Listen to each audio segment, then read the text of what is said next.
this each and every week. This week is very, very special. I get a chance to do this, and she is sitting right next to me. Coming up, Dr. Deborah Stroman. From the basketball court at the University of Virginia to the classroom at UNC Chapel Hill, Dr. Deborah Stroman has it all covered. Now this professor and sports business entrepreneur is about to take you to school. It's time for Dishing It Up with Dr. Stroman and the Sports Shop on Buzz Sports Radio. Good morning, Dr. Stroman. Good morning, good people. It is great to be in the studio with you. Look, we got Dr. Stroman in the studio, boy. Look, it took Nick Saban to retire. Bill Belichick to part ways with New England. Look, matter of fact, you brought us one of these coaching jobs. I know. But welcome back from your trip. I know you had a great trip. You're going to the national championship game, and I'm sure the team that you were rooting for won. Whatever team that would be. I am firm in my belief in the Atlantic Coast Conference. There you go. And although I support, I've always loved Michigan athletics, there was something missing. Just not having us there. Wow. Now, we know Clemson has kind of held the banner for us, but still not having an ACC team there, even in the Final Four, that was very troubling for me. Very troubling. Wow. But it was a great time, great game. Great. Glad to have you, Dr. Stone. What you got for us today? I just wanted to talk about Project Touchdown. What Okay. happened in Talk to me. Houston, H-Town, as they say. Also wanted to help you out How's of Tony your doing, morning. by the way? She's doing very well. Yeah. Yes, Antoinette Tony Yeah, Jackson. Tony. Yeah. Wonderful attorney who's been wonderful to the sports shop and many people Yeah. in the area. And The mayor. yes, Yeah. the one of the best attorneys working with the Banks Yep. firm as well. Yeah. But let's talk about Project Touchdown. So it's been since 2008 since I came back to Chapel Hill as a professor, finding experiential education for students. And one of the keys is it's not what you know, it's not who you know, it's who knows you on a favorable basis. Yes. And building relationships over the years. Starting with playing basketball at Virginia. John Swafford was at Virginia working. John Swafford comes back home to Chapel Hill as the athletic director. I end up going to Chapel Hill for my graduate degree. And then John Swafford is tapped to go and assist with the ACC. And so I keep that relationship going.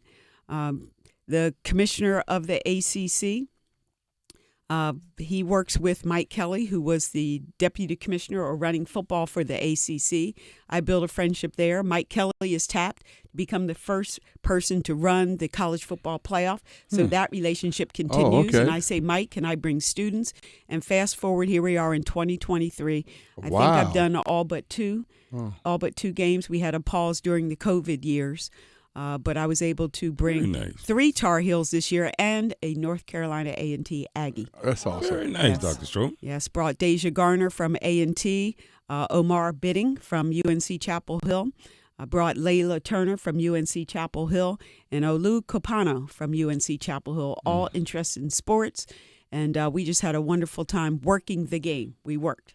I was going to ask you again. We're talking to Dr. Deborah Stroman, as we always do. This is with D. Stroman, but she's right here in studio with us, which is always a pleasure. When you say you brought them there and y'all went there, what did you guys do? So experiential education, the idea is, as you all know, we can learn a lot in the classroom, but there's nothing like going out and doing it, right? Yeah. There's a lot of people with lots of talk, but when it's time to do it, can you execute? And so having that experience, everything from working with event planning and setup, some of the work is grunt work, working with the different trophies as in managing the fans when they're taking pictures with the Heisman and the different trophies from the Rose Bowl, Orange Bowl, work with the actual concerts that take place. You know, being one of the largest sporting events in the world, you've got major artists coming in and you've got to manage the concerts coming and going. Everything from monitoring doors and security.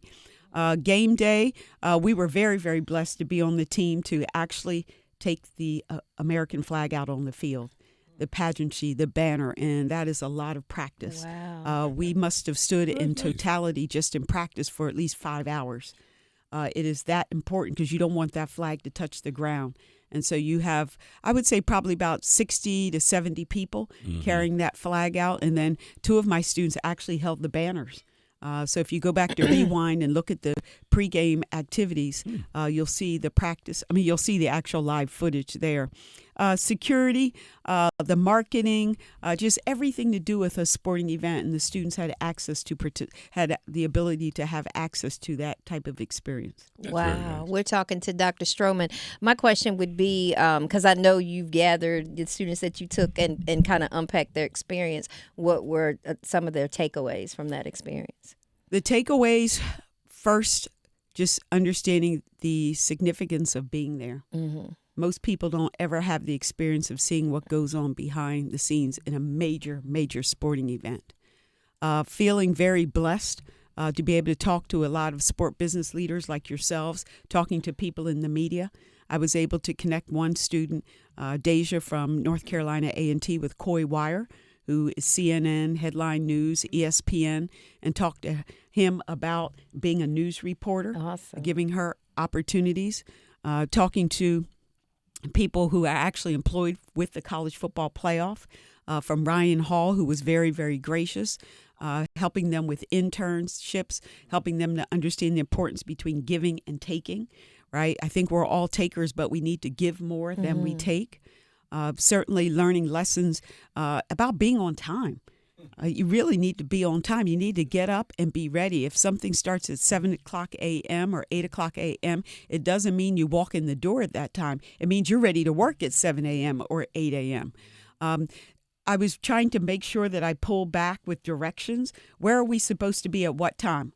I knew the answer, but I wouldn't tell them. So they'd have to get on their phones, calculate Metro Rail, have to calculate which building, the timing to get from one facility to the next. And we had some hiccups with that, so it was good learning for them to navigate a major city. Everything from, when you see the ESPN, lots of attention. But what about all these other outlets? Get to know them. Not everybody's going to work for ESPN, That's right? true. So get to know other outlets and see all the different people across the world who are tuning in, trying to do their part to make this game successful.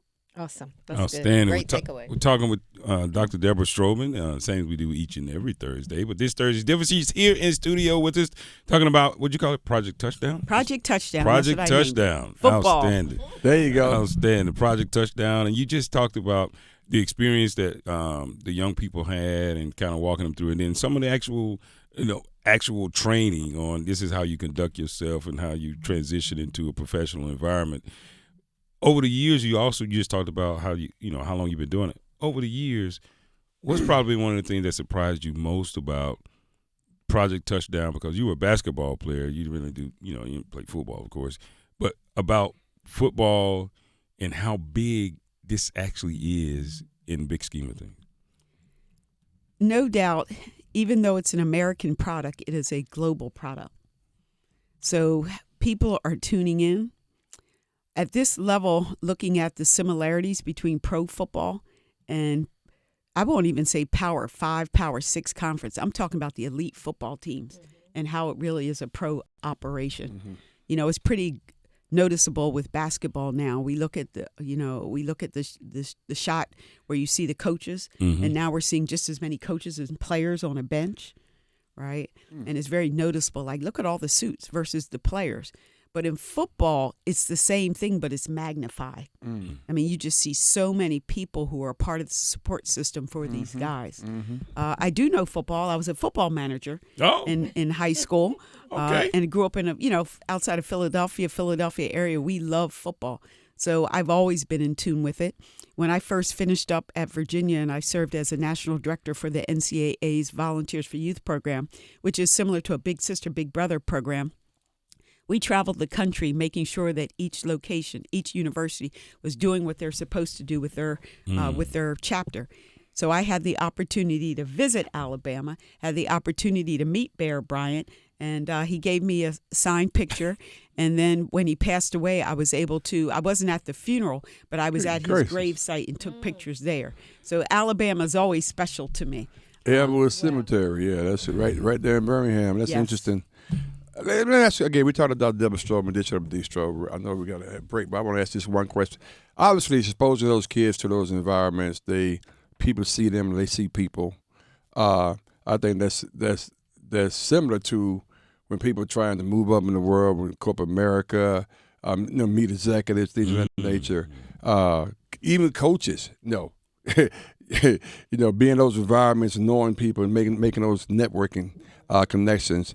That has to be a big part of why you have those kids out there. Absolutely. Yeah. As it's been stated, your net worth is equivalent to your network. I say that all the time. Yeah, that's right. Yeah, and so having them meet Tony Jackson, attorney Tony Jackson, and others in my network to see that, leadership is lonely. And so you want to find that crew, that posse that has the same drive, will support you, will check you, show some accountability. And I'm not saying turn your back on all your friends. Their college students are meeting all different types of students. Right. But what I'm saying is you don't necessarily have the opportunity to become an expert in your field at that age, but you do have the time. You have the time, the ability to start building the discipline to be successful in your field. So that means getting up, showing up, being attentive, being respectful, being kind, asking questions, right? These are the things that you build so that when you get into that field and you start learning more, you already have the fundamentals down to do well.